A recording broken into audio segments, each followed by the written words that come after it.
Let's go. Good morning, good afternoon, good evening, wherever in the world you are. We are honored to have very highly requested guest. We have him on the show from time to time. One of the crowd favorites and recently accredited, recently certified, recently awarded. I don't know what the official title for it is. Like, do I call you Your Honor? How do I reference you, James? James Lee's on the towel. James Lee's on the pod today. Welcome.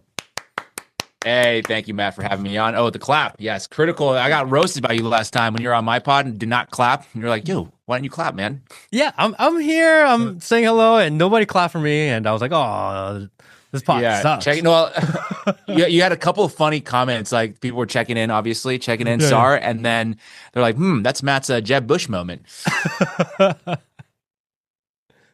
Check in, SARS. Let us know where in the world you're from. Say hello to James Lee, the newly minted. Actually, it's not even new. It's about a week old now. 2 weeks old. I think that was like the last one because now the voting is now open. If you're talking about the anti-Semite of the year, the voting is now open. So I was the last of the week, I think. Now they're going on and they're having a little bracketing thing, I think, battle for the top prize. So for people who need context, James Lee, our friend, our very good friend, one of our trusted sources, one of the people that we look up to and we pull a lot of information from. We rely a lot on your research and information. James Lee, about 3 weeks ago, was named officially from the Stop Anti-Semitism Hate. What's the name of the group? It's called StopAntisemitism.org. From StopAntisemitism.org, James Lee was named the Anti-Semite of the Week. And it's kind of crazy because I just want to start right there. I don't consider you anti-Semitic at all. Well, I don't think I am. And maybe that's what it is. If you go through that list, or maybe we'll go through it in a second here, I think they pick people who are reasonable a lot of times. They're talking and doing reporting specifically, not even about really Jewish, activities or whatever, but it's more like critical of Israel. Like if you read through the things that they've cited that me for anti-Semitism, it's things like criticizing Israel or talking about the lies propagated by the Hasbara ecosystem after October 7th. And, and even one of the posts was like me calling out the ADL for not being responsible for calling actual anti-Semitism out and then only focusing on, the pro-Palestine demonstration. They said that's apparently considered Jewish hate. I don't know. I mean, for me, when you say anti-Semite, like officially, it's someone that has very hateful behavior, right? And there are people on the internet that maybe we even watch or follow that are legitimately anti-Semitic, right? Like they are extremely hateful. And I'm going to say part of our comment section is probably there, right? Which is fine. But I don't consider you to be on the hateful side of it. Again, logical, asking questions, do some research, and kind of just presenting your findings. You're really good about showing your receipts of where you found your information. I think that's important. It's not like you're making shit out of the air. No, and that's what I do is I show people where I got the information from, like you said, and then they can take that and they can either agree with the conclusion I come up with, or they can go on and say, well, no, I found a counterfactual to what you posted. And I get that in the comments section too, or I get replies and things like that. And that's what public discourse, that's really what journalism should be. It's like one person finding out something, another person going in and saying, no, I found something different. And then trying to aggregate the information into a funnel that, maybe gets us closer to what the quote unquote truth is. So after you got your award, well, I was excited about that. I was it was a meme for a little bit. Yeah, I was in a great mood. I was like, dude, look at me. I'm next to like Tucker Carlson. I'm next to Cynthia Nixon. I'm next to like Bella Hadid and Miss Rachel, Wait, and then how did Miss Rachel make the list, by the way? Miss Rachel, well, she had done some videos with the children of Gaza. Like she brought in one of her episodes, like one of the children who were maimed, like her arm was like dismembered, and she was like doing like a song with them about how, we need to care for all the children of the world, this kind of thing. And And that they consider it anti-Semitic? yeah. And I don't know. Tim Dillon had a funny bit about that because he was just like, when you see children being maimed, the next thing you got to do right after that is you got to see what the context is. Like, why are we maiming? Don't just jump to conclusions. But yeah, that's what they're getting her for, is literally platforming Gazan children. Quite honestly, it's like a non-political way. She was just saying, hey, all the children of the world should be cared. I mean, she literally runs a children's education channel on YouTube, one of the largest channels. So I would think it's not out of like off brand for her to say, no, I care about children no matter what the politics are. Well, I don't let my kid watch Miss Rachel. I'm very anti-Miss Rachel. You probably have your other critiques of Miss Rachel, which is she's got the ambiguously gendered character on her show. And that person, I don't know her name, but used to be on their official website. So if you look at the talent or characters of the show, and it would say, like, I forget what the term was. These kind of sexual whatever terms are like weird to me, but it was something along the lines of he, she, and it was like non-gendered binary or something like this. And it was on their website for a long time. Because I remember watching this show one time. It was on. And I was like, I asked my wife, I was like, is that a guy or a girl? And she's like, I think that's a... And she couldn't answer either, I was like, hold on, let me look. Yeah, no, I'm familiar with the... I don't know the character's name because I have a very good friend and they watch Miss Rachel. And I was over a weekend and they have like a young baby. And so I was watching that shit for hours. And I'm like, oh, this is... I could see why kids getting into this. Like, it's you got catchy children's songs going on, and so they did point out, it's like, hey, by the way, it's controversial, this character, And I don't know, for kids, like, I get the sort of conversation around teenagers and in school and stuff like that. I'm not sure if like a 1-year-old really even understands the difference between that character or a female character. Like that dude just might. I mean, it might just look like a guy. I don't know. I honestly don't know if it matters at that age. Well, kids know the difference between guys and girls, for sure. And then when the question is that a guy or a girl? And then you have to discuss it. And they're like, well, the character I think that's you more really the like conversation, on TV. right? Yeah, it's like normalization of just the kids, Because you have to explain my daughter it. definitely knows the difference between a guy and a girl. She likes hanging out with girls, and she don't really like hanging out with the boys. Like, she's 3, she understands that. Not yet, Matt. Not yet. I'm just kidding. Dude. No, sorry. No, you don't. You're gonna be like a tough guy. You're gonna be like checking everybody who's coming through that door. I can't wait for you in like 10 years. You're just gonna be like, all right, I need all of your information before you walk through that door. Yeah, you gotta. I'm gonna need a copy of your digital ID. I'm gonna need your social credit score report, and I'll have to cross-reference it with your online history, and then we'll decide if you can come in this house and play with my kid. Well, who else is on this list? That James is on, and we are unfortunately not, or fortunately not, or unfortunately. Why are you not on it, Matt? Why? How do you not get recognized for this? We're not big enough. I think it's because, like, we are critical of kind of the Israel and Zionist regime more in long form, but I don't go out of my way to make a lot of anti-Zionist, anti-Israel short form content. I actually haven't been doing a lot of short form content to begin with. And I think that's why, like, no one's sitting there watching an hour of me talk about this to decide, okay, like, this guy's anti-Semitic, or whatever else. So I think that's what it is. YouTube was watching. I know YouTube's watching you guys. Oh, YouTube was watching me. I guess their databases haven't crossed yet. I don't know. I think YouTube wants me to be more. In all fairness, I think they try to. No, I think that's a good point. Because like a lot of my short form stuff goes pretty viral. Yeah. And so that's probably where they're picking it up from. Yeah, I don't think they're saying they're because there's a lot of people that are very critical of Israel, but they aren't really in this Twitter sphere zeitgeist, and they never get in trouble for this. But it's the ones that are kind of trending or go viral, especially on Twitter or on short form content about these topics, that seem to get nabbed a little bit earlier. And it's like, you get this award. I don't know if it's an award. You get this award, and all of a sudden, like, things start happening for you.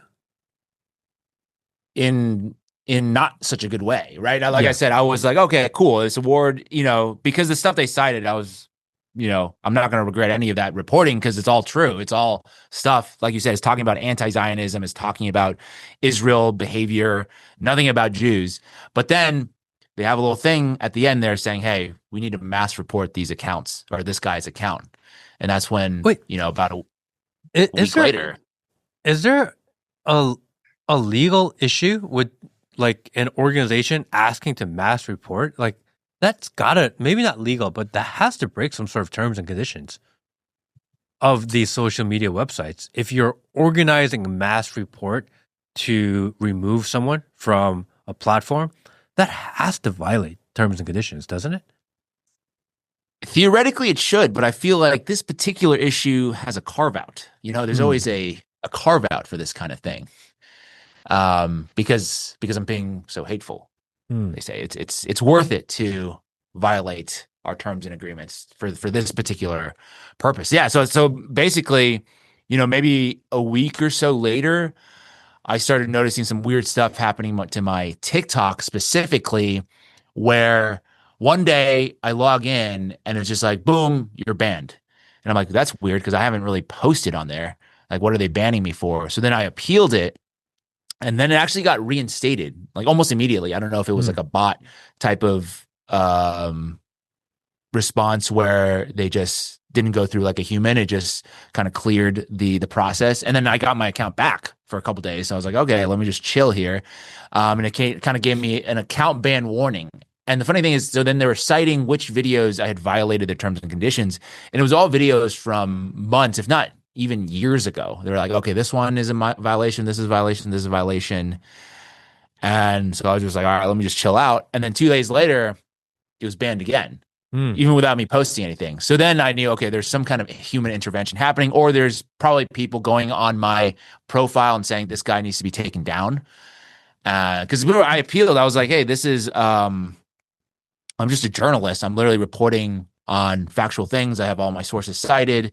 I was even featured. I was interviewed by Taylor Lorenz. I don't know if you're a fan of her Hmm. work or not, but she's an important, tech journalist who's out there. And I was featured as one of like the TikTok news creators. Hmm. So I'm like, what is this?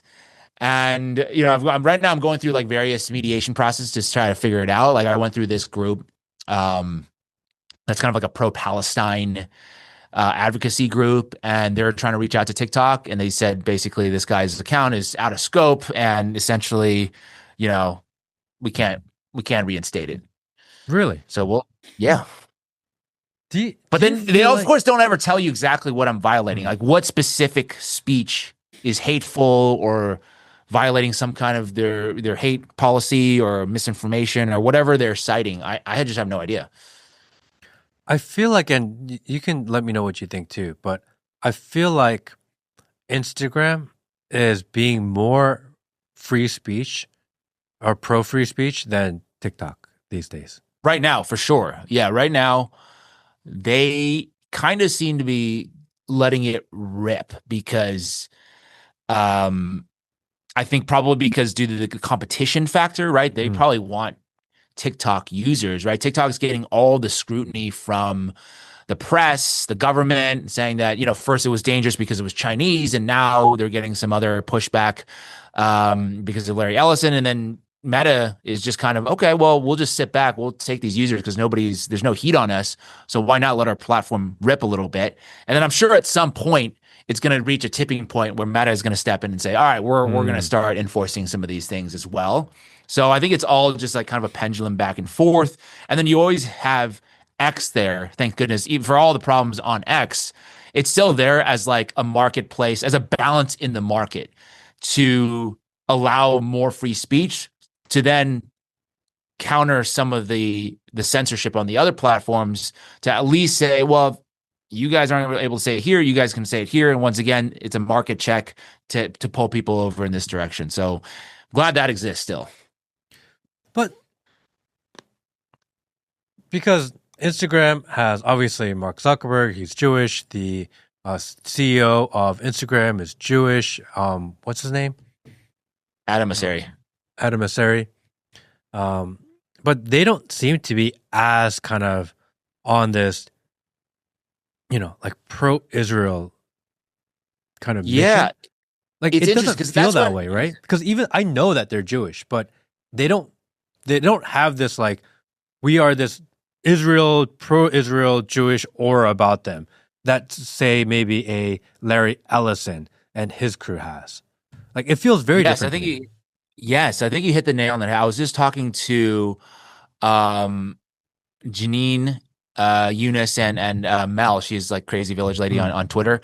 And they're kind of noticing the same things where you have, I mean, that's why I think it's not really about the Jewish issue. It's really about their ideology, specifically Zionism, and how much of a believer they are in that particular project. Because I see some person like Mark Zuckerberg, or even you can throw in, we were talking about Peter Thiel, right? He also doesn't seem to be ideologically Zionist. They're more, I think, capitalist in a sense of like, what do I need to do in the current landscape to make money or to gain market share? And or they're to control not the world. Well, yeah, ultimately, yes, that is the thing. They want to dominate the market, but not in the same ideological way. And you could see that with Larry Ellison. I mean, they paid $150 million for Barry Weiss's blog that has almost no viewers and no, very few. I mean, like relatively speaking, right, compared to the purchase price, like you would be, you could probably command the same price point. Call me. Hey Larry, call me anytime. Yeah, if you just look at the number of viewers, like you have more viewers on your videos than the free press, but they're paying for an ideological slant, editorialization. So that I would say, coming from a business background, that's not a good deal, right? That deal is doesn't make any financial sense. I'm not sure how they're even explaining it to the shareholders. I would love to be a fly on the wall and say, hey, why do we have to spend $150 million on this blog? Why can't we just hire her or like get somebody else? Like, what are we doing here? But they did hire her. I agree with you. Well, they hired her, but they also had to pay her $150 million for some reason. So I do agree with you. That's a good observation in that some of these folks who are Jewish don't seem to have that same ties to Zionism. And there's other people who kind of speak on this from, I think, more of the anti-Zionist Jew perspective. Like I've heard, this is, I think it was like Seth Rogen or something. He was like, dude, Israel's fucking weird. Like I'm Jewish, but it's like, they're fucking weird over there. I don't know what they're doing, but I don't want to be a part of that whole thing. So you have these kinds of dissonant voices. So I do think, to like disagree with somebody like Fuentes a little bit, who thinks this is like a uniquely Jewish problem. I'm not so sure. I think this is like an indoctrination issue amongst the Jewish community to like support the Zionist project, but you should be able to like untangle that. And also, by the way, I would say Barry Weiss the other day was talking about how Judaism is not just a religion or culture, but they have some kind of like blood tie to the state of Israel or to the land of Israel. And they need to go about explaining things differently. And I was watching that and I'm like, hey, hold on a second. That's an anti-Semitic trope, okay, that she just invoked, because we're not really supposed to say that Jews have dual loyalty, because that is one of the things that's prohibited by the Holocaust definition, to say Jews have dual loyalty to not just their country, but also to Israel. And literally that's what she's saying. She's like, we need to promote that more. Yeah, from the Holocaust Remembrance Museum or organization out of not America, which decides what is considered anti-Semitic within America, which is always odd to me. This podcast episode was brought to you by VP.net, the only VPN that can't spy on you. Right. And apparently we're doing Holocaust education wrong, according to Sarah Horowitz, right? We're teaching, people are taking the wrong lessons away from Holocaust education, in that she now has to explain why we have dead babies, and somehow that is a appropriate situation right now. A little bit of re-education. You saw that the other day, right? When they're like, the IDF tweeted that there were 2 targets that they needed to take out and neutralize the threat. And it came out the targets were 2 kids 8 and 11 years old. Wait, what was that? I missed that. What was that? Yeah, I could pull it up right here. I mean, on my thing, but literally like the IDF tweeted out. Um, it was very recent. Yes, they said IDF identified 2 suspects who crossed the yellow line, carried out suspicious activities, and approached the troops in southern Gaza, posing an immediate threat. The IAF eliminated the suspects to remove the threat. And then it came out this picture. Literally, the suspects were like 8 and 11 years old. They were just kids. Insane. I mean, and any rational human being would be like, that's messed up. Something is wrong with that. We shouldn't be killing children. And most people just don't want that on their soul.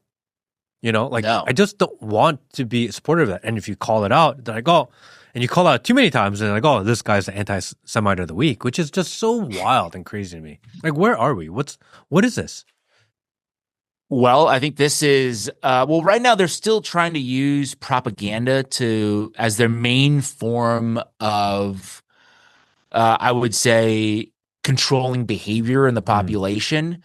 And this is one of the quotes that I love is that, all tyrannies must rule through fraud and force. But if the fraud gets exposed, then they must rely exclusively on force. And right now I think we're at that like inflection point where they're starting to realize the propaganda isn't working that effectively. Like we're able to dismantle it pretty quickly. So the next stage then has to just be censorship or throwing people in jail, right? We saw that guy, I don't know where it was, like maybe in Texas or something, posted something online about Israel, and then the police showed up at his door. Like, what is this? Yeah. So because of this, and because of we don't know if it's officially related, but timing is coincidental. It is suspicious timing. You get banned from TikTok, and you got removed or fired or non-renewed from Breaking Points, which is kind of where where a lot of people originally found you. Yeah, that kind of all happened in succession, all over sort of the week of Thanksgiving. Like the week before Thanksgiving was I got the Anti-Semite award, and then the week of Thanksgiving, these things started happening. And what I'll say about the Breaking Points thing is like they obviously didn't give me a specific reason, because what I was doing is I was working for them as an independent contractor, as a correspondent or contributor. I would do a few pieces a month for them, and when they hired me, like I said, I'm always very grateful to Sagar for reaching out to me when I just had a couple thousand subscribers at the time. And he's like, dude, I love the stuff that you do. Like, come make videos for us. I think you add a perspective, that maybe we don't cover. So love to have you contribute, as much as you want. And so that was the relationship the entire time. It was just me digging up stories, doing my own research, finding people to interview, and then putting together a segment for them completely free in terms of the editorialization. They don't have any say in it. And I always said, like, I think I said that to you when I was in Atlanta, when I was talking to you last year, they always say you have editorial freedom 100% until you don't. You cross the line and then you don't. That's kind of always what happens. And so just over Thanksgiving week, they're just say, hey, we're moving in a different direction with the partnership program. So, it's going to end effective immediately.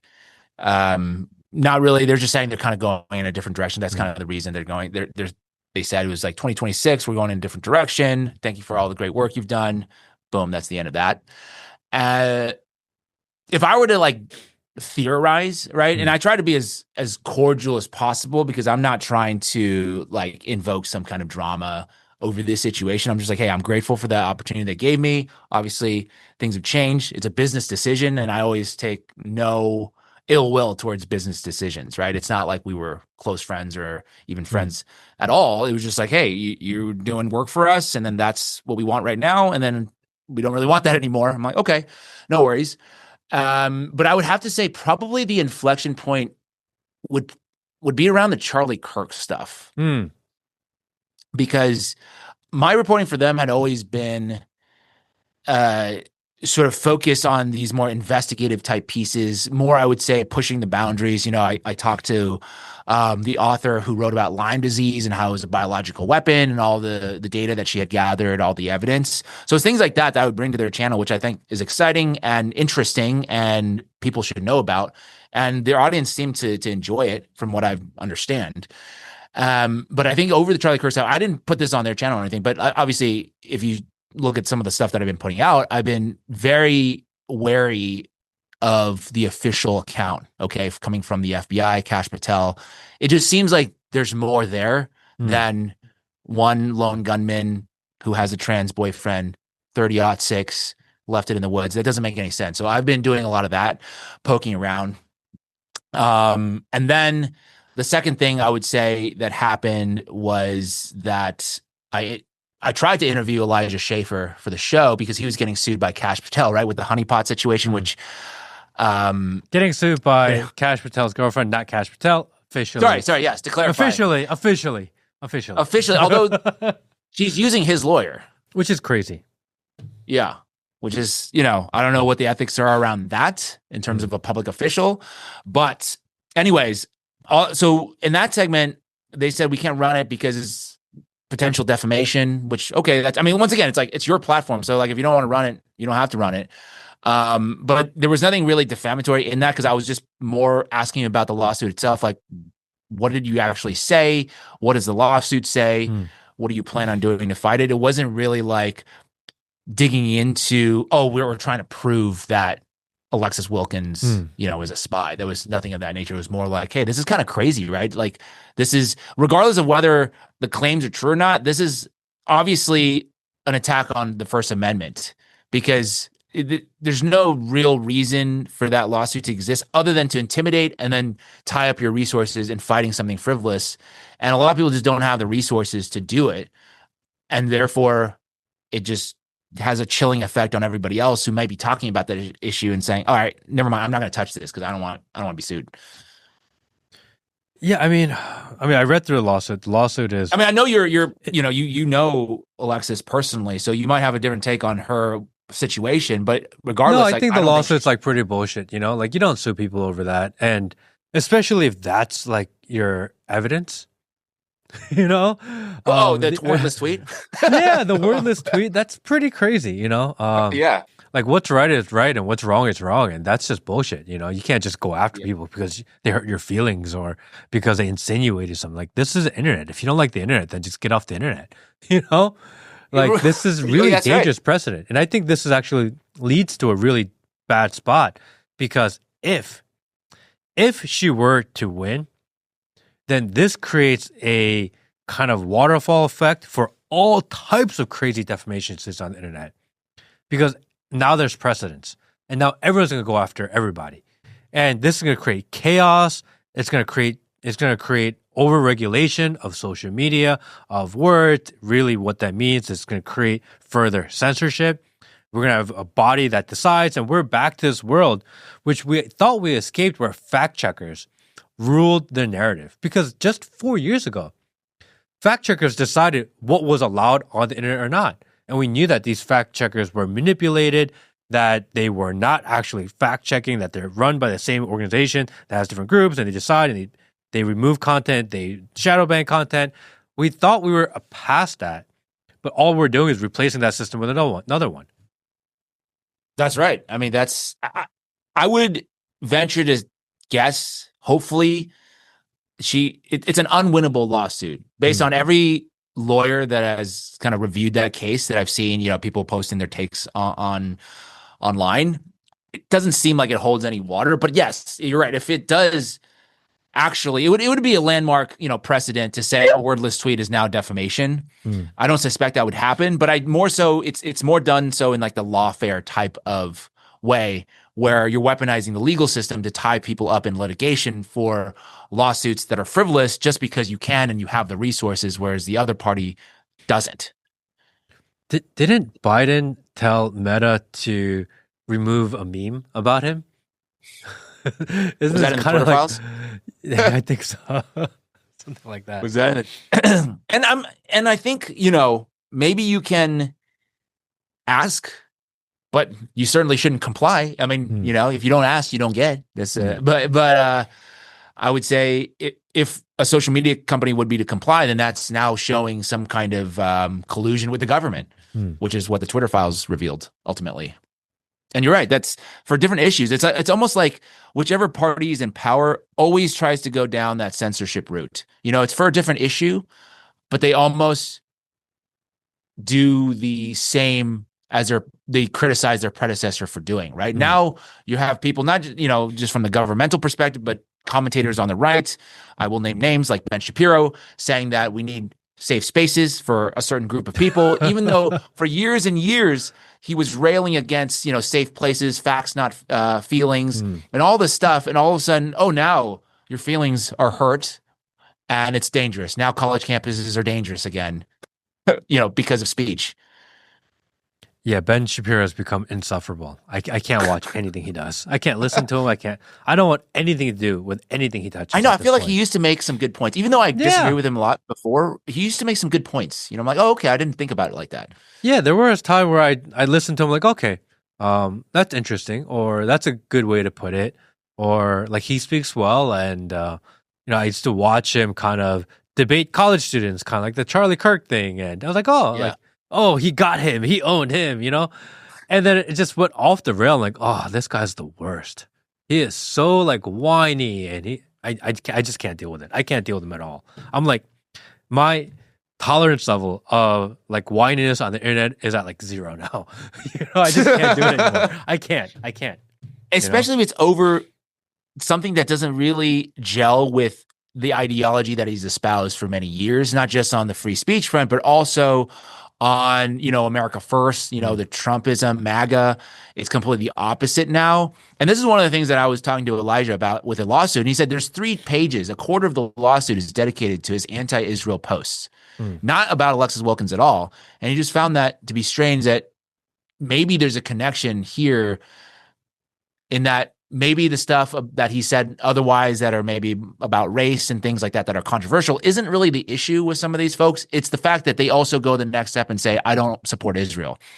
And Fuentes talked about that, right? He's like, he didn't really get canceled because of white supremacy. He got canceled because he went hard on Mm. the Israel issue. But after you interviewed Elijah and afterwards and breaking points that they would not put it up, and then you made a video saying, here's a video that Breaking Points didn't do. You don't think that was the tipping point, maybe? No, okay, no, I think that was maybe the straw that broke the camel's back. I don't think that. I think what I'm describing is I think the inflection point is there was a divergence of maybe the type of coverage after Charlie Kirk was assassinated. Because if you notice, if you go through their catalog, they don't really they haven't talked about that at all. They kind of just went with the overall accepted narrative that this Tyler Robinson was the guy. They didn't really do any side investigations to question that. And I think that's something that we're trying to stay away from. I did get it wasn't like a warning or anything. It was just like the producer, it was an offhanded joking comment. It's like sometimes they said like Sagar will get like a text or a call from somebody. I don't know who it is, maybe some DC insider people. And it's like, dude, this James Lee guy posting this shit on Twitter. Like, does he work for you? Like, what the fuck is this? And so I that I know potentially has been bubbling up. But I think, yeah, you're right. Probably that video may be like, all right, fuck this guy. We're done with this. Even though in the video, I have to say, I was very understanding. I was like, hey, they don't want to put this on there. Totally get it. Total respect. I wasn't trying to come at them. I'm just like, hey, but I think this is an important interview for the people to see this perspective. And so I put it out. This Charlie Kirk thing is pretty wild because it's the one time, or one of the few times, I've gotten a call like, hey, maybe you shouldn't go down this rabbit hole, or maybe you shouldn't talk about this, like in a way that made me uncomfortable. And I've talked to several other people that had gotten the call said, you shouldn't do this Charlie one. But you kept on going. I don't know if you've gotten a call, but it sounds like Sagar got the call. Like a lot of people have gotten the call that you shouldn't be talking too much about Charlie Kirk. And I always thought that odd because, like, why? Like, there's very questionable evidence. The information we have changes on a daily basis. How could you expect people just to accept it? Like, why are people getting calls to say, don't talk about it? you've been one of the few that have been going down the rabbit hole of Charlie Kirk nonstop. Who killed Charlie Kirk? Well, that we don't have a conclusion for, obviously, but I think I have a pretty good sense that it's definitely not the story. The truth of the matter is not how they have told us. And I don't even have to go down the Egyptian plane rabbit hole that Candace is going down or all of that stuff to even get to that point. Because early on, there was just a few things that just physically cannot happen. And I'm sure you've talked about it with Peter or whoever else that you have on is like, there's no way the bullet they described, the 30-06 bullet, could cause that damage or that little of damage, even though it was a catastrophic hit, obviously, but it would have blown his head off. I have not seen one expert marksman, hunter, sniper do a test on YouTube or whatever else they're posting to say, or to try to debunk this, right? Everybody's like, all right, let's see what happens. Let me try to see if I can reproduce those results. You just can't do it because every single time it just blows through everything, right? They're like literally putting up like 6 planks of wood plus like ballistics gel, and just like, dude, it goes straight through. And they're shooting elk, doing all this kind of stuff. So automatically, okay, this seems like the match isn't there. And then you have, the miracle spine of steel, right, that Charlie supposedly had that is able to stop such a bullet without an exit wound. And now at this point already, you're asking people to believe in miracles, right? And how am I the conspiracy theorist if I go, well, physically, just do the laws of physics and the way thermodynamics work, that doesn't seem like this is right. But he's like, no. The miracle. It was like a 1 in a million situation. Believe that. Trust us, bro. Yeah. Isn't it? And also, there's something called Occam's razor, right? The simplest explanation is the most likely. But now they're pushing something on us that is definitely not the simplest explanation. And so I just don't understand how we shouldn't be looking into it. Another thing too is that there was a foreign probe because of, on day one, there was that guy, I can't remember his name. I think it's John Sullivan of the Washington Times. And he was talking about trying to track down who it was. And he mentioned something about a little bit of foreign intelligence, right? That was like a line. Maybe that was a gaffe because I don't know if he was supposed to say that on TV. And after that, there was the deputy director of counterintelligence, Joe Kent. He said, okay, well, let's open up the file. Let's at least cross that off the list of possibilities, right? Let's make sure that there wasn't foreign intelligence involved. And apparently it was reported that Kash Patel got very angry at that, shut down that probe. He went into the White House with Pam Bondi and Donald Trump. They had some kind of brouhaha situation. Okay, let's close that case. We're not doing that. So to me, now you're starting to close off information gathering to say, no, we're not even going to look into this at all. Not that we've looked into it and it doesn't seem that to be the case. It's that we're not going to look at all. And when you see something like that happen, I mean, it's kind of indicative that they're covering something up. So like to your question, who killed Charlie Kirk? I don't know. But it seems like there should be more investigation to find out who actually did it. You know what I mean? Well, I mean, I think I saw Candace tweet out today saying, I have information about who killed Charlie Kirk, and it's not what we think, and it involves some of the people that were even at the memorial. No, she listened. Yeah, is that what she said? Something like that.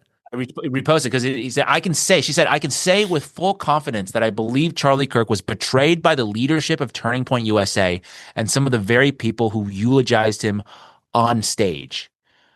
So she's not saying they killed him. She's saying that they were betrayed, or they betrayed him. I don't really know what the betrayal means. We'll have to tune in. I mean, okay, so I will say this. Part of Candace she's really good at this, by the way. She's very good at this. It's a serialized, investigation. Gotcha. Now. She's doing like, that podcast, like the first podcast was like Serial. You remember that? It was like about some kind of murder thing. Like this is kind of what she's doing. And so I get the critiques, right? She's like, people are saying that she's just doing this for views. Like there's nothing really going on here. And I said, okay, that's maybe a fair critique, but let's at least take a look at some of the evidence that she's pointing out to see if there's anything there. Just because I think more than one thing can be true at the same time, right? She could, obviously because she's a professional media personality, she's trying to get more viewers. That's true. But if what you're doing to get more viewers is presenting information that, quite honestly, the FBI should be doing. There's nothing wrong with that inherently. Mm. Yeah, on So the that's where I am. That's where I'm at with her. So I definitely, you have to take some of the stuff that she says, you have to scrutinize it. But I think the stuff to label her as crazy. I talked about this last week, where how she had that tweet claiming that she's getting assassination threats from the Macrons and things like that.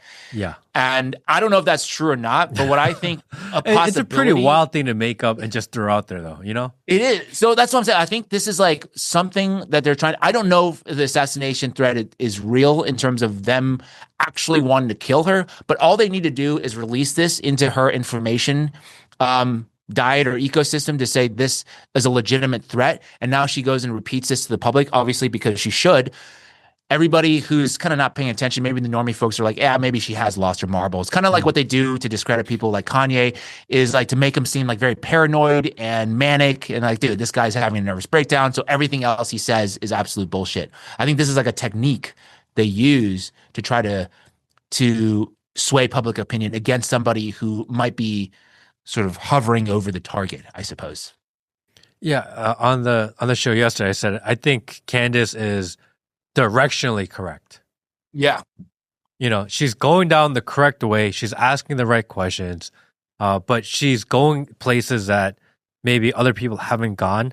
So as she gets information, sometimes she's right, sometimes she's wrong. The reality is that it's impossible for anyone's hit rate to be 100%. But they take the 1, 2, 3, 4 times you're wrong and be like, look, they're always wrong. Well, that's not true. Your standard media coverage is at best 50-50. Yeah. So if you're 60% right and you're 40% wrong, you're actually better than traditional media.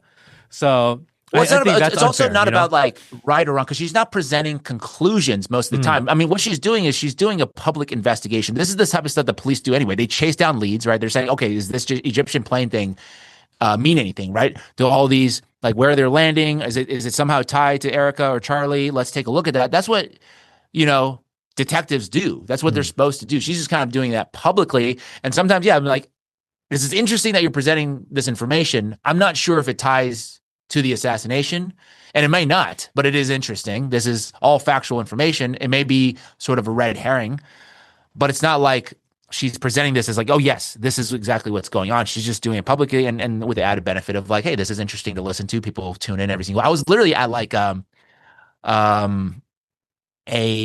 what was it, like a CVS or a Walgreens, and I was wearing my Candace shirt. I was like, I'm gonna support her, Yeah, you have to like support people you like. So I bought one of her sweatshirts merch. It will. She's like, let's order a James Lee 5149 shirt right now. By the way, let's do it.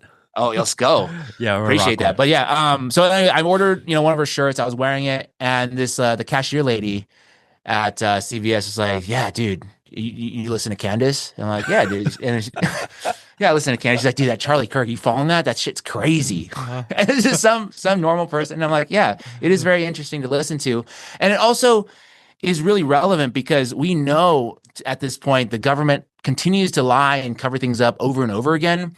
So to say that she is, shouldn't be allowed to say these things is preposterous, because the alternative is just to trust cash, and that's the end of that. I don't think so. I mean, I think a lot of the country, the trust on taking cash's word for it has to be an all-time low. I don't know if it can go any lower, we're kind of in the same place we were with previous FBI administrations, which is like, whatever they say, it's the opposite. That's kind of the default at this point, Well, I don't know if it's the opposite, but it should be scrutinized, which is what we're supposed to do. Like, as a person who, considers, I consider myself to be a journalist. I'm like, yeah, if you say something, I'm going to try to verify to see if that's correct or not. That's my job. Whereas I feel like a lot of modern journalists are more like PR people for the state or corporations or whatever. They want the access. So then they, get invited to stuff, and then they'll feed information to these so-called journalists, and then they just parrot that information. And I don't really see that as my role. That's not really interesting to me. I don't really like going to those parties anyway. So I'm like, I don't really care about interviews and doing that kind of thing. My job is like, if you put out a statement, I'm going to go scrutinize it to see if it's real or true. What do you think about Nick Fuentes sitting and refusing to budge on his idea and belief that the official narrative is the official story of what happened to Charlie Kirk. Because he may be the one few that's on this Has he hard not? right Has he? that refuses to Has he said budge. that?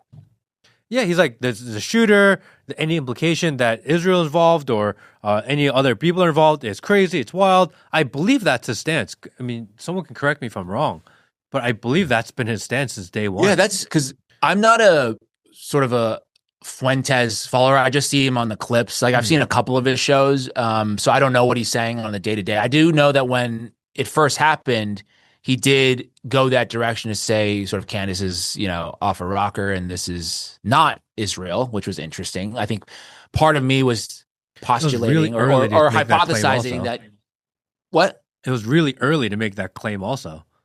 Very early. Well, I think part of me was thinking, once again, from the business perspective of, okay, now you have a huge gaping hole in the conservative space. Maybe he'll try to fill a little bit of that. Maybe that's why he took it. I don't know. I mean, I generally think of Fuentes as a pretty honest guy in the sense of like he just says whatever he believes, no matter what the consequences are. I think he's shown that time and time again. So I'm not, and I think he has talked in the opposite. I'm not 100% sure. I would have to be, people should double check to see if he's moderated that position as of recent, because I don't understand how you can still think that Tyler Robinson, maybe even if he did it with no help at all, just never being on that campus before. Like, how did he even know that was the situation? And just some of the bizarre, obviously the text messages are really weird. And, why would he even leave the gun? Like, his car is there. Why don't you just put the gun in the car and drive away? Like, what's that? Yeah. Literally, why is he leaving the gun to be found? What happened to the trans boyfriend? Where is he? Trans boyfriend disappeared. You know what I mean? Disappeared, gone. Where is he? Like, nothing to see here. It's fine. Like, no questions asked. Lone gunman makes most sense. And for you to question otherwise, you can question everything else in life, but to question this one makes you crazy. And I'm like, I don't know, man. Well, what I'm noticing is that there's a lot of, speaking of noticing, I mean, you guys are the top noticers, but like there's a lot of lone gunman situations in past assassinations, right? They did this with MLK, RFK, JFK, right? Every single one is lone gunman, even though there's a lot of things that would maybe point to the contrary, that it is a lone gunman. And I've talked to a Navy SEAL, right? 20 years. And he basically said, he's very, very wary anytime there's like a lone gunman, because like, just based on his expertise, these things are difficult to pull off. Not that impossible to pull off, but very difficult. So for every single one of these to be kind of lone gunman says, I don't know. False flag. Well, I mean, I wouldn't go as far as to say false flag, but that's I think another thing too. The DC, right? Do you hear about that? Yeah. I'm sure, obviously, you heard about that, but I was putting out, I was just going on. I think they were doing this for Charlie Kirk. So immediately when the DC thing happened, I went on Google Trends. I'm like, let me see if I can find the shooter's name, if it was trending or not, whatever. And massive spike. It was insane. Like in DC, massive spike in search traffic for the name of the shooter in the morning of the attack at like maybe 3 or 4 a.m. in the morning, massive spike. And this spike was like beyond the level of the search traffic later on in the day, which I thought was bizarre. And to me, the Google Trends say something, because I try to feed it back in. I'm like, can you explain? I fed it back into the Google AI to try to see what this could be. So it came out with a few options. They're like, okay, this could be an error, a glitch, right? Google Trends could potentially time bucket those searches wrong in the wrong, timestamp. So it could be later on and they just did it, aggregated the information incorrectly. Or this, probably more likely, they said could be, obviously some kind of foreknowledge of the event by some groups of people who were preparing something, right? Either keeping tabs on this guy or whatnot. And then you go a day later and all those search trends are gone, either just flatlined, totally different than what it looked before, or sometimes it'll come up with not enough data to show trends. And people are joking around like, I don't think this Google Trend thing is going to stay around much longer if this is, keep on doing it. But if you're going to create like a false flag event with somebody, like, why would you sit there and Google the person's name? It's one thing to share information or share it, but why would you type the person's name into Google? No, that's a good, that I asked that specific question. They were saying something about how this could be like, can't remember the exact term they use, but something like a burn notice type of situation where they are trying to like button up the hatches of like maybe removing some of the stuff on the internet so they would be interacting with Google in some way. Looking for That's every sort of trace of everything else, seeing what pops up. that's sort Maybe. of the explanation, kind of to clean up the tracks. That's what. Hey, this is just Google Gemini saying this stuff. I know. Obviously, you take AI explanations with a grain of salt, obviously, because they are prone to. I think you've talked about this. They're prone to kind of validate whatever theory you're working on sometimes. But that's what it told me. Well, speaking of coincidental glitches, we had the location turned on X, and it said that DHS Twitter account was operated and created out of Israel, which was crazy. And they're like, and they try to like meme it and blow it off like it wasn't a big deal, but then people kept on bringing it up, and then finally they gave a reaction or they gave a response saying, "Actually, that's ridiculous. Why would you ever think that? That makes no sense. We're based in the U.S." I was like, "Oh, great explanation, guys." Well, I don't know. I think it's actually quite possible that the account was created in Israel, right? They later on, they basically said that this was a glitch of some sort because there were not even just screenshots. There's like screen recordings of that phenomenon saying the DHS account was based in Israel, or at least the account was opened in Israel in Tel Aviv. And I can't remember the name now of the guy, whoever was the DHS secretary under Obama, because it was like account started in, I think it was like 2009, I want to say. Yeah.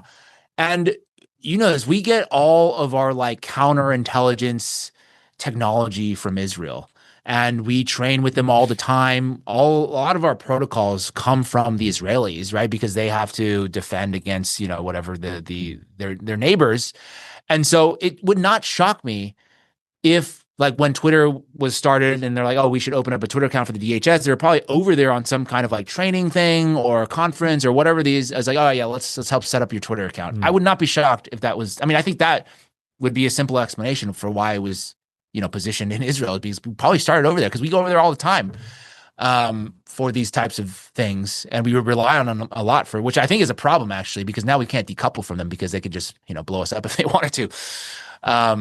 I think the most likely solution. Yeah. I think the most likely reasoning behind it is that these government agencies don't actually start accounts from scratch, so they're just buying aged accounts, and then they have existing followers because they don't want to start at 0 followers, and then they're just changing their name to a government agency. So really, I mean, how else? What's the chances that DHS is starting, "Hey, we're going to start a Twitter account and people are going to follow us. They're going to start at 0. Like, they're just going to buy an account with 1 million followers. Well, why would they even care how many followers they have? It's a government account. Why would they? Because everyone cares about the number of followers they have. The DHS doesn't want to have no followers. Like, even if you're Melania Trump, you don't want to have no followers. Like, you're a Trump. You can't have 0 followers. And can they just bought the followers though? Well, yeah, I mean, I guess you could, but you hire a social media company and they're like, "Hey, we have these aged accounts and they have this many followers. You could buy it." And people are like, "Oh yeah, that's real. Those are real." And they may all be bought accounts too, but people don't know. So people just buy them. I mean, that's how most celebrities get their accounts going, is that they buy accounts celebrities with already 500,000 or 1 million followers and they put their name on it. Because how can you be a celebrity and have 50,000 followers or 20,000 followers? And anyone that's ever tried to grow online, that 0 to 100,000 is a grind. That's real work, to get to 100,000. That is real work. And I mean, what? These celebrities don't want to put out good content. They don't want to actually work for it. Is that what you're saying? Of course not. And there's also this confirmation bias, right? You don't follow an account with not a lot of followers. It's like this chicken or the egg. Yeah. So you buy your first account with already followers in, and you say, "Hey, we're the DHS, or we are the White House, or we are whatever." And then people will follow you because you already seem like a legitimate account. So my guess is that they're just buying, there's like a Israeli social media team that's just selling these, which is why you see so many of these kind of influencer accounts that started in India, started in like Africa, because that's where these companies operate from, that create these bot accounts and then resell them. I mean, that's me being fair to the situation. Well, the I think maybe both. They're like literally legitimately operated out of Israel, which is like really fucked. Well, I don't think it's like operated like out of his. I mean, they do have offices over there. That's Mm, true. I think they, like I said, I wouldn't be shocked. Maybe you're onto something with the bot or with the buying of another account that already existed. But I would not be shocked if the dude, now I'm blanking on his name. I literally can't remember his name right now, but he was probably over there when they were setting this up, because we go through them for all of these things that we mm. set up. Like, there's a reason why all our police chiefs go over there to learn about how counterterrorism works and things like that. Like the NYPD counterterrorism division trains with the IDF. So when we're starting like new technology or something like this, they're just like, hey, we're the best at this. It's like, we'll help you. What do you think about MTG resigning? That one Mm. that one surprised me a little Yeah. bit. I didn't see that one coming.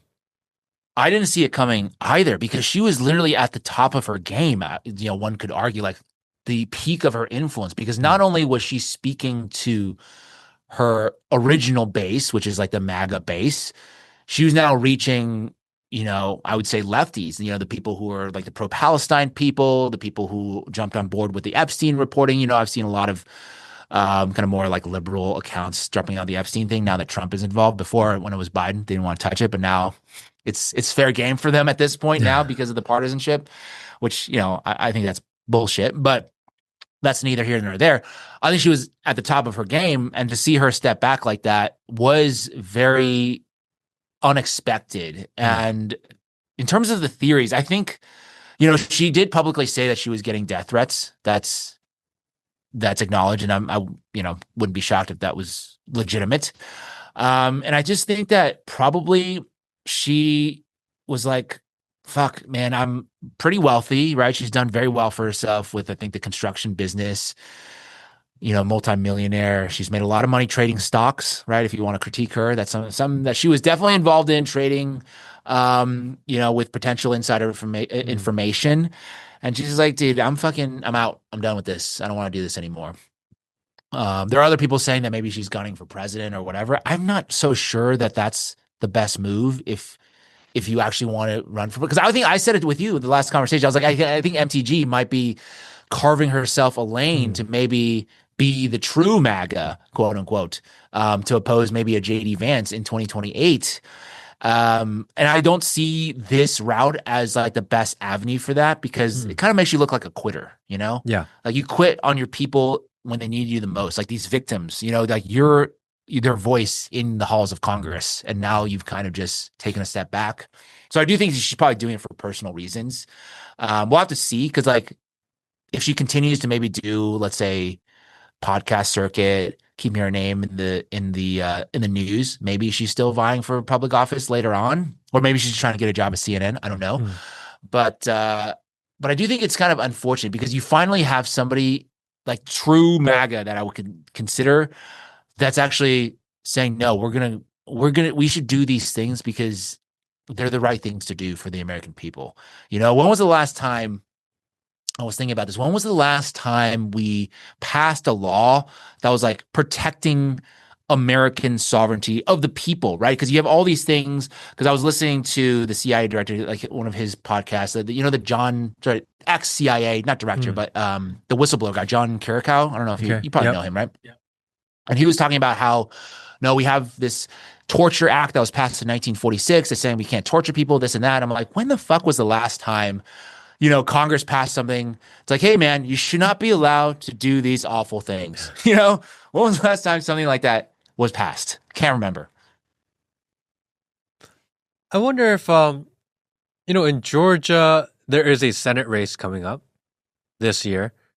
I wonder if she's dropping out to jump in the Senate race. It's possible. Why would Don't she need to drop out, though? The thing is, like, why would she need to drop out? Wouldn't it be better if she was there in Congress already? That's like quitting your job to get another job. Like, it's the but best it's way like to a find bigger a new job. job is when you learn. Senate's a bigger job than House of No, it Representatives. is a bigger. No, no, I'm not, it is a bigger job, but I think you would still want to keep your current position, right?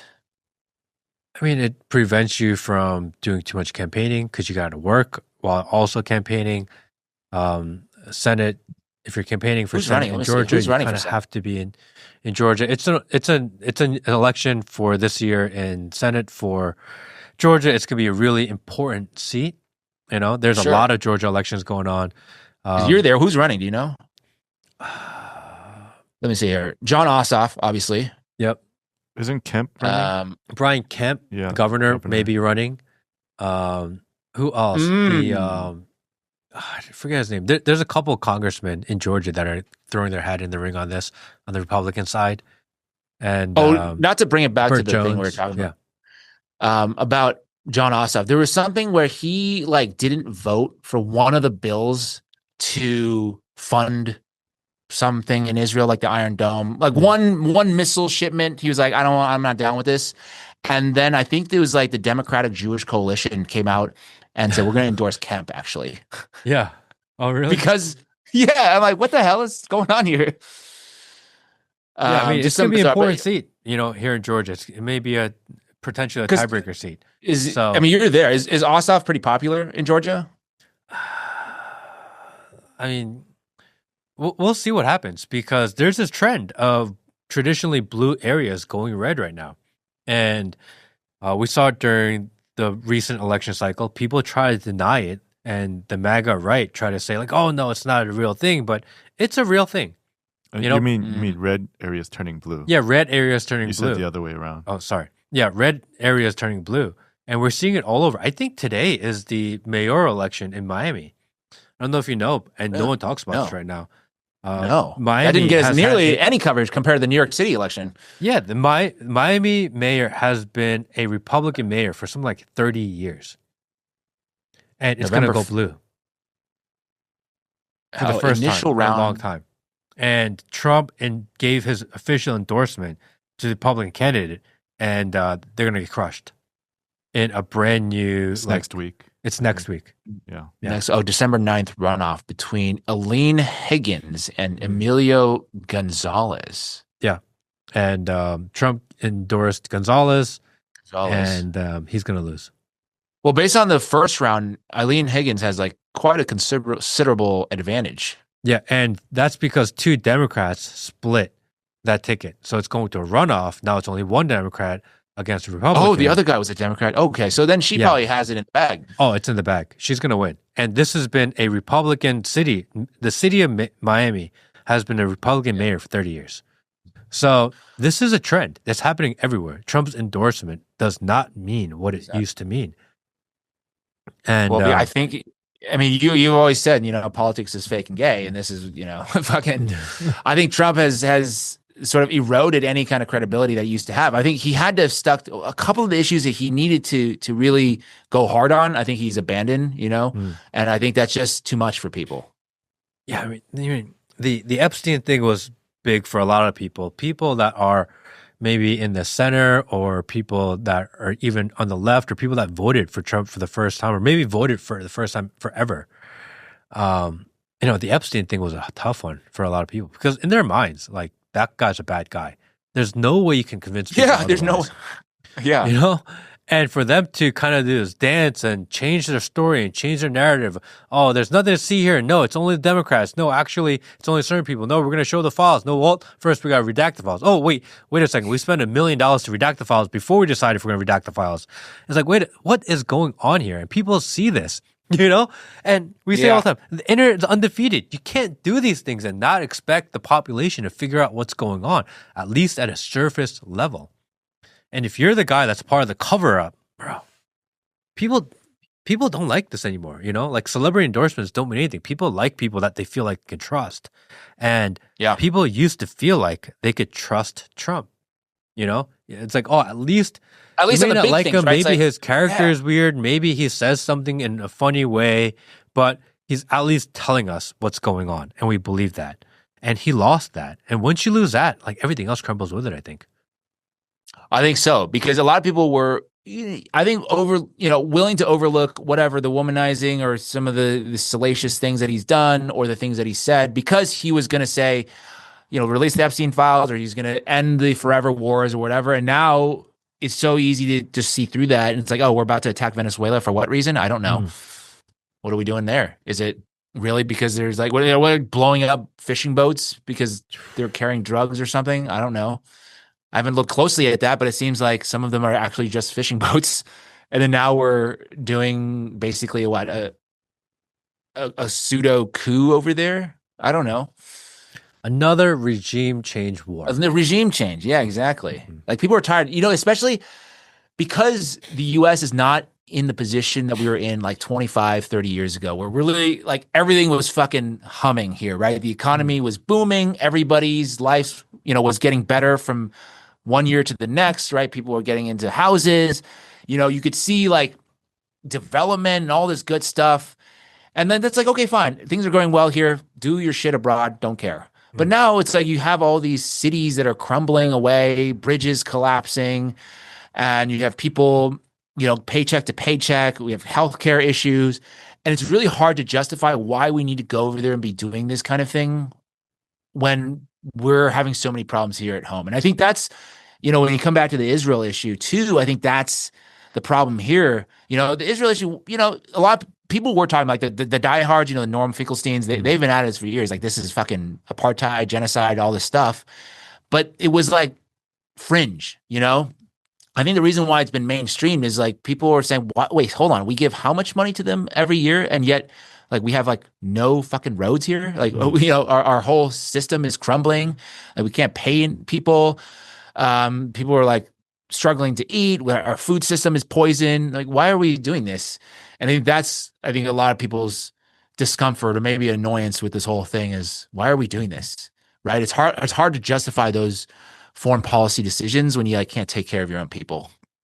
A good economy solves a lot of problems, and it keeps people maybe in a not good way complacent, but people are willing to overlook the corruption, overlook the exportation of American dollars to foreign interests and foreign groups. People are willing to overlook all of that actually if their lives are better.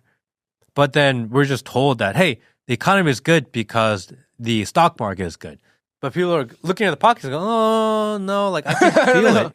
It's like, just I don't NVIDIA. feel richer. It's just NVIDIA and the 7 whatever AI tech companies. If you take that out, we're actually in probably a recession at this point. And I so saw you talking a lot about that, covering it, this kind of 7 companies that are propping up the economy via this maybe AI bubble. Can you explain that a little bit?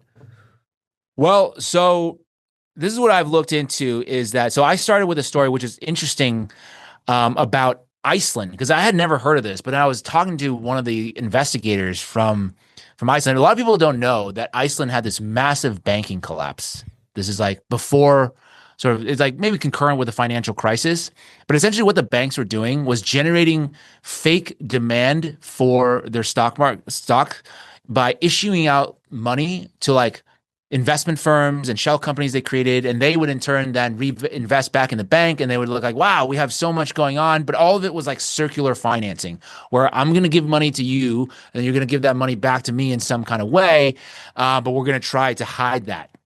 Now, in this situation, it's a little different because it's not in banking, but it's in AI, where NVIDIA is obviously the major powerhouse with the hardware. So now they want to generate demand for their product, obviously, as all businesses do. And now they're starting to fund different companies to then generate that demand. So they have a huge deal with OpenAI. I think it's like $500 million to invest in OpenAI for their development of their AI.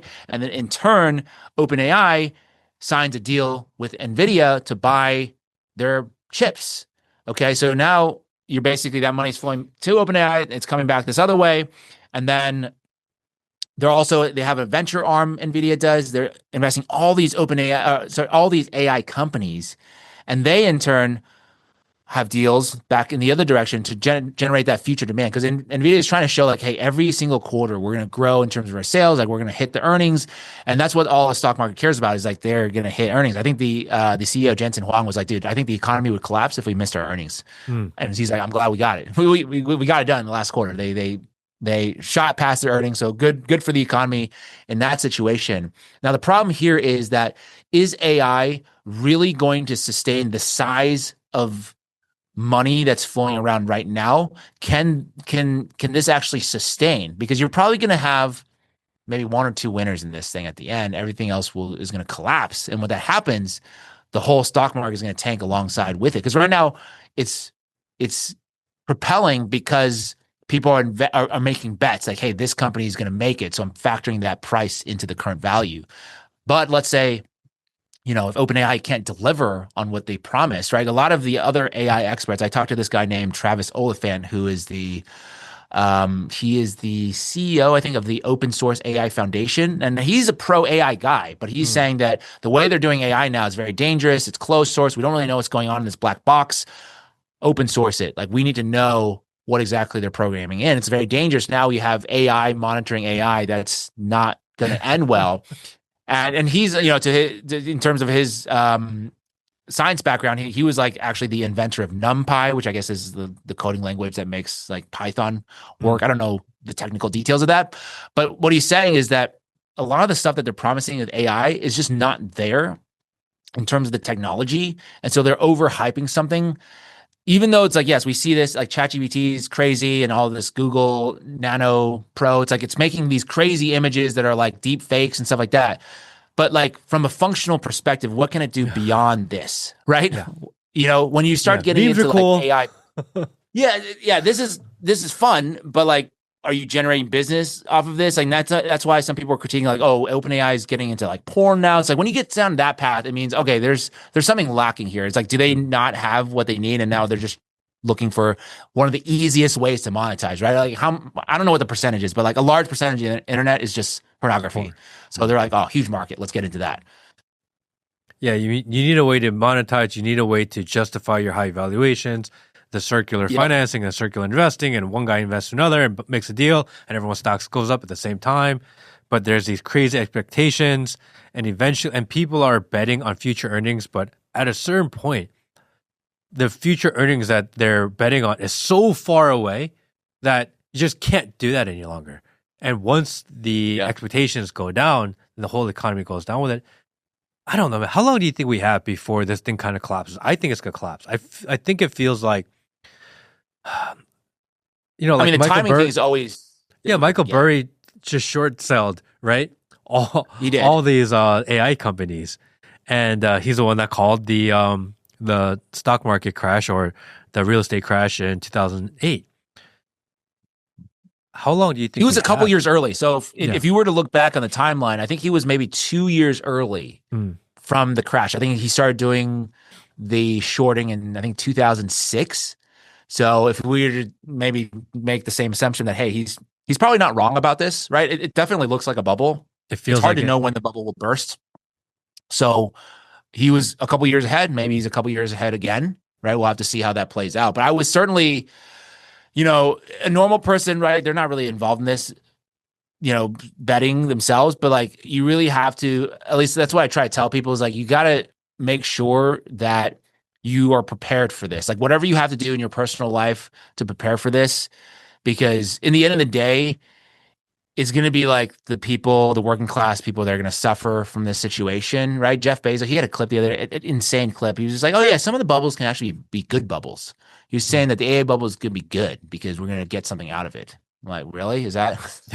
He's like, with all the good technology that we're going to get. He's like, yeah, probably a lot of these will collapse, but we're going to get like one or two innovative technologies out of this that's really going to push forward humanity. So there's actually good bubbles. He was saying the financial crisis, bad bubble, but AI bubble could be a good bubble. So it is a bubble. The internet bubble in 2001, 2002, that popped, and we ended up with, more accessible internet for everybody, right? But a lot of people got screwed there. Well, a lot of people, if you look at some of the actual markers that you'd be looking at, maybe with beyond just the stock market, right? What is a person's like median income? Are they owning homes? Like, what's their average savings? All of these things did not correlate with the rebound, of the stock market. It really didn't. It went the opposite direction, right? You have fewer and fewer people achieving those kinds of life goals. So you could say that's really bad. Well, but you have more Netflix and you have TikTok now. So I don't understand what you're complaining about. Well, I don't. I don't even have it anymore, man. That's true. Oh, you're the guy without the TikTok. Yeah.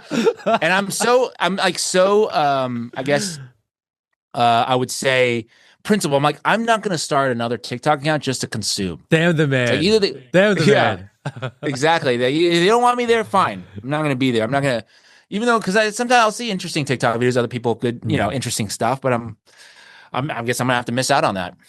Like I'm really embarrassed to say that TikTok is my preferred method of doom scroll. Wait, we all have it. We all have one vice, Yeah. That's mine. I like TikTok. I like it better than I like the other ones. More than Instagram, at least to doom scroll and consume. Because I have noticed Instagram. TikTok algorithm is so good. I don't need to think about anything in life. I just, because they know. I just open it up. I don't follow anyone. It doesn't even matter because it's gonna know what I want. It's gonna know what I want next. It's like the perfect wife. It just knows. Everything's ready for me. I just gotta show up. Oh man, I know. And now I'm being deprived. Anti-Semite. I have to repent my sins, man. Well, James Lee, I know that you have a new platform and new place where people can support you and support your work, and I highly encourage people to do so. Because to do what you do, which is give yourself and your time and your research and your effort and your reputation to make the content that you do, to inform the public, to keep people in the know, help people notice, help people. I think the best thing about what you do is you create content where they can therefore share it with their friend and be like, hey, look at what this is. There's some receipts, there's some information. And it is a very palatable way to spread information without seeming so conspiratorial, without seeming so clickbaity.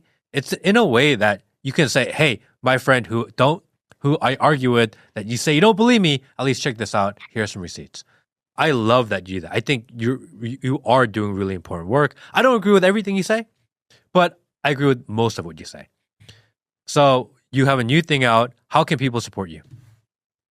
Well, thank you for the compliment, by the way. It means a lot coming from somebody like you who, like I said, once again, I introduced you when you're on my show as the great noticer, and you're certainly amongst the best of us. And me, I just, when you say like I'm not conspiratorial, which I'm actually not at heart conspiratorial at all, in a sense. I started this by looking into corporate corruption and just general, kind of behavior that I find to be illegal. You find conspiracies, right? Naturally, that's where you end up. So I'm like, okay, so these things can be happening. So I'm going to look at it from that perspective. And it is hard to do because I think a lot of people who do kind of this news influencer, online content creator world, a lot of times what they're doing is they're basically just regurgitating press releases or they're regurgitating CNN, things like that. And well, you're still doing the same thing as before. You're just now telling it you look different, but it's still what an anchor would say. And for me, I try to connect those dots, and they do take time to do because I'm looking into various issues. I'm like, oh, this thing just happened in the street because I'm doing right now one about the homeless. I'm like, dude, this homeless lady just got attacked this lady just got attacked by a homeless person. How did that happen? And then I look in, oh, whoa, there was like this corruption deal that happened in LA where the mayor just gave like millions of dollars, tens of millions of dollars to this guy that was connected to a homeless shelter, and they actually even haven't opened the shelter. I'm like, oh, that's how you create these situations where people are on the street because you're giving money and not actually doing any of the work. So I appreciate people's support. So you can go, I launched my new website, 5149jameslee.com, Lee spelled with I. So it's 5149jameslee.com.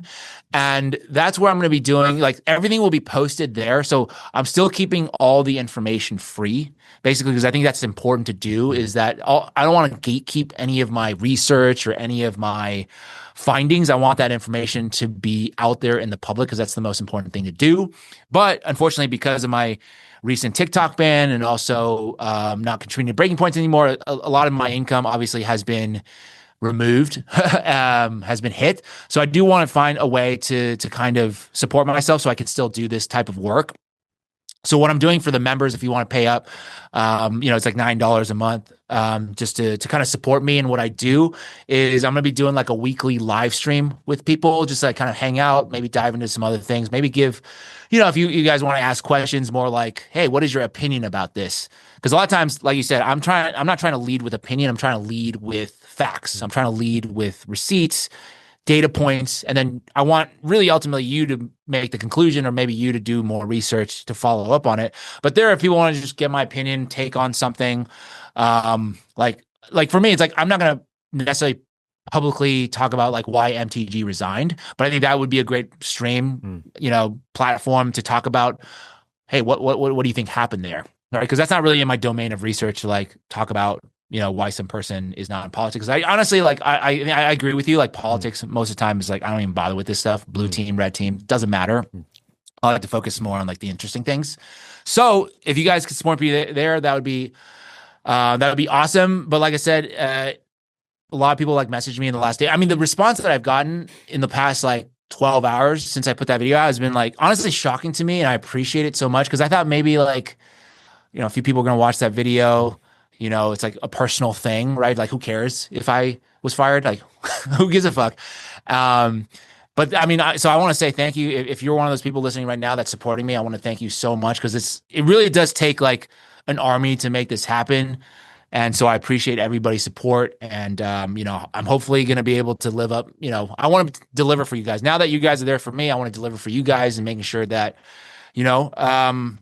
that we're actually doing something legit and not just kind of horsing around and eventually just becoming the same as the other people. So 5149jameslee.com. Appreciate you guys so much. Like I said, everything will still be free.